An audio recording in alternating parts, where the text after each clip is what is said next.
leadership, and a lot of the people that are in my cohort work in public education as superintendents and principals and teachers, and the stories that they tell are just horrifying to me. I mean, I couldn't, I started my own little school, and it's a nonprofit, and we're looking at ways that we can be more inclusive and provide more support for families that don't have the income that's necessary to keep their kids in a private setting. And that's been my way to be more inclusive. But it's tough. It's not a model that lends itself easily to the structure that we currently have. You know, graded.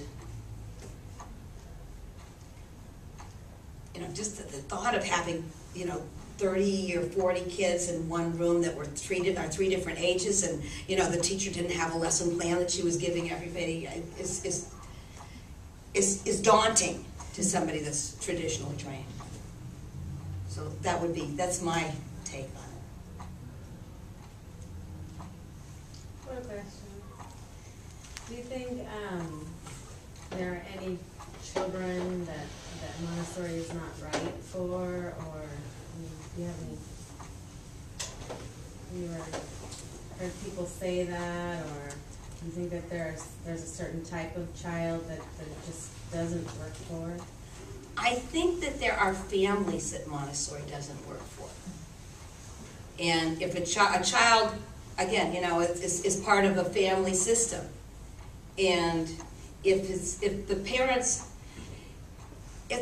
want the child to grow up and do what they want him to do and be what they want him to be when they grow up, no, Montessori's not going to work for that child and for that family. I mean, Montessori is talking about intrinsic motivation. If a family is doing a lot of reward and punishment stuff, that might not work too well.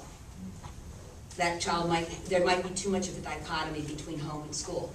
But as far as like the nature of a child per se, no, I think Montessori is very inclusive. It's individually directed. You know, a gregarious child has the opportunity to work with others. A child that's a little bit shyer can work on his own till he feels comfortable enough to get engaged with other kids. There's just a lot of leeway for different kinds of kids. Really bright kids can go as fast as they need to. Kids that need a little extra help, they can have as many repetitions as they want. So in that sense, I think Montessori really serves children in general, but I think there are families and perspectives and philosophies that don't fit with Montessori's philosophy. And if the family philosophy doesn't fit with the Montessori philosophy, then the child is better served somewhere else. Because having a big dichotomy between home and school just is painful.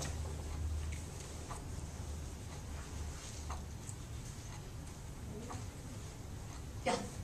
How would you compare a Montessori to, say, a Waldorf model?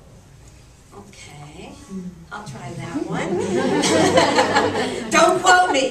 No, I'll go back to the beginning. The Waldorf model was based on the educational philosophy of Rudolf Steiner, and he didn't ever really work that much with kids. He had ideas and a philosophy and a theory, and he developed a school around that theory. And part of his theory was that children really should not do anything at all academic until after they started losing their baby teeth. Because it would make them it would weaken them.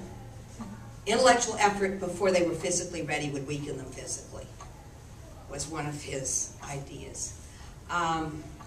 And so although if you look at it in the Waldorf school, you're going to see a lot of stuff that really looks a lot like Montessori.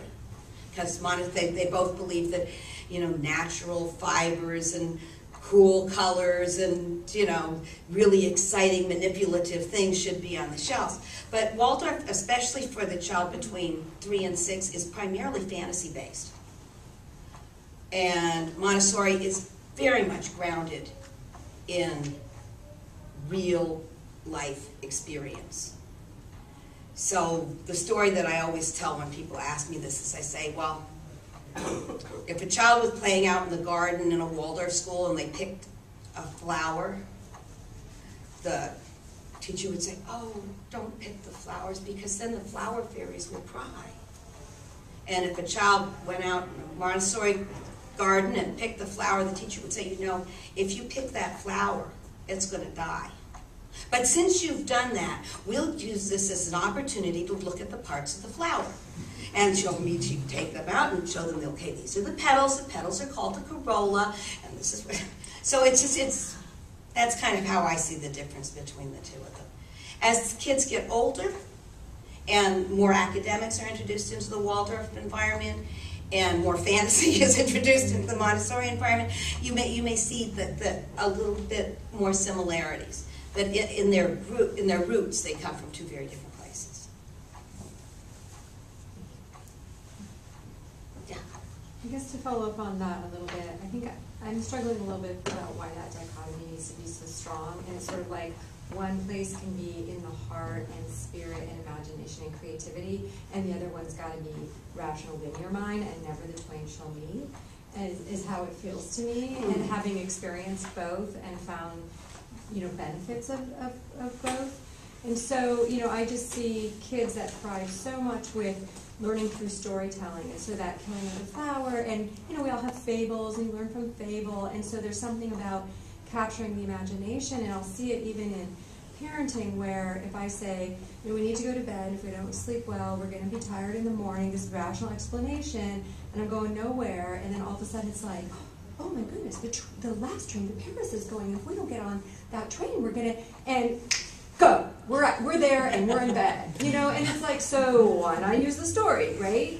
Or, you know, those life lessons through storytelling are so rich, and so why does it have to be, hi, I'm in Montessori, and so let me disconnect from imagination and creativity and heart and spirit and awe because I have to do everything in my head? Well, I don't think that, I mean, that's not how I interpret Montessori. But I can see that it can be taken that way.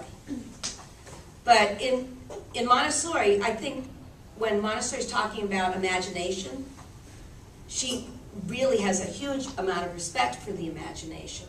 And she wants to foster the creativity and the imagination of the child. But she wants the child to have tools that they can use to make that happen. So again, to be a storyteller, you have to have a good vocabulary. You need words. So in Montessori, we start with the child who's absorbing, the 3 to 6 year old, and we're giving them all these things that they can absorb.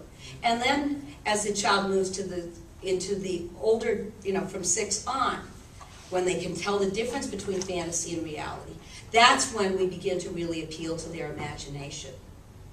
And it's not that we don't tell kids stories when they're 2 and 3 and 4 and 5 and 6. We certainly do. But we base the information that what we give them on what's real until they can tell the difference between the two. And that begins to happen around 4 and a half or so. Before that, kids really don't know what's true and what's not. And they often feel betrayed if people have told them things that aren't true, and they thought they were true, and later